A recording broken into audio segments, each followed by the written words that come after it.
Hey everybody, Dr. Oliver here for backintelligence.com, and today we're going to talk about the subscapularis muscle, what it is, where it is, why it gets tight, and things we can do about it.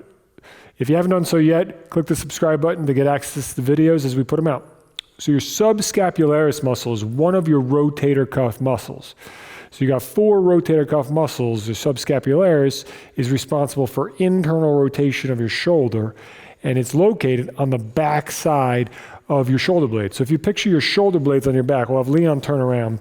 So you got two shoulder blades right here. You got muscles that are on the outside, you got muscles on top and around, but actually if you peeled away your shoulder blades and you looked on the back side of the shoulder blades, you would see that's where the subscapularis muscle is.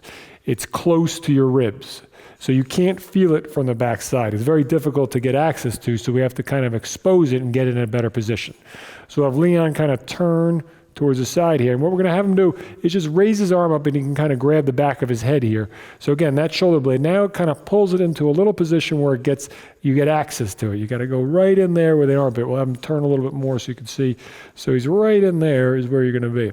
Now you're going to do this on yourself. So what you do is you'll take the opposite hand and you'll reach across. You can either use your thumb or you can use your fingers and you're going to poke. You can feel the backside of your blade just so you can kind of see where it is. You're on that blade, and again, it's underneath that. So you're gonna dig in right there, and you're gonna look for a really tender trigger point. Once you find it, you can apply steady pressure to it, and you can either just sit there and hold the trigger point and wait for it to release, or you can actually add some mobility or some movement to it. So if you take that arm and start to internally and externally rotate it while you're pinning down that really tight spot, that's another effective way to release that muscle.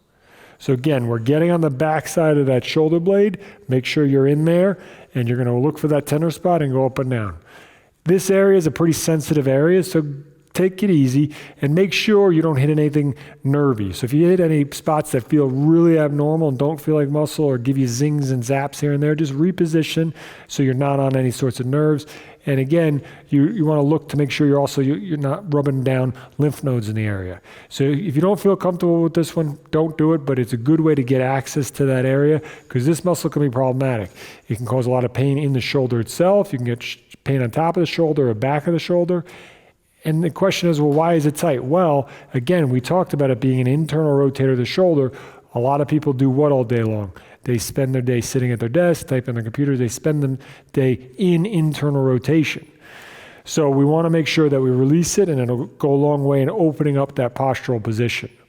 The other thing it can do is if it's tight, it can cause some impingement in the shoulder because of the way it's pulling the shoulder forward. So we want to make sure that our subscapularis is in a good working order and it's not too tight. So besides using just your fingers to try to release it, you can use a tool.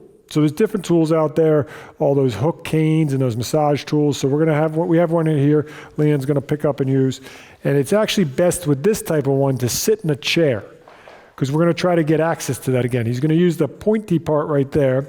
He's gonna take this arm and he's gonna kind of lean forward a little bit to kind of let that shoulder blade kind of shift forward. He's gonna lean on his leg with the other side of it, and he's going to get that right up in there, right on that spot he was massaging before. And again, it's going to be pretty uncomfortable if you have an actual trigger point in there, and he's going to lean into it. Once he's into it, again, he can do sustained pressure, or he can start to work on a little bit of internal and external rotations. He'll bend the elbow, and just try to rotate your arm up and down while you pin down that tight and tender spot. Again, this is a sensitive area, so be easy, especially when you're using a tool, but you should be able to get on the back side of that blade pretty easily using something like this. So just drive right in there, right under the armpit there, and right on the back side of the shoulder blade. Again, you can grab the back to make sure that's the scapula, the shoulder blade, and then just get right on the other side of it. So get in there, use your hand, use a tool, and release the subscapularis muscle and see what it does for fixing your postural issues and see what it does for relieving some of your pain.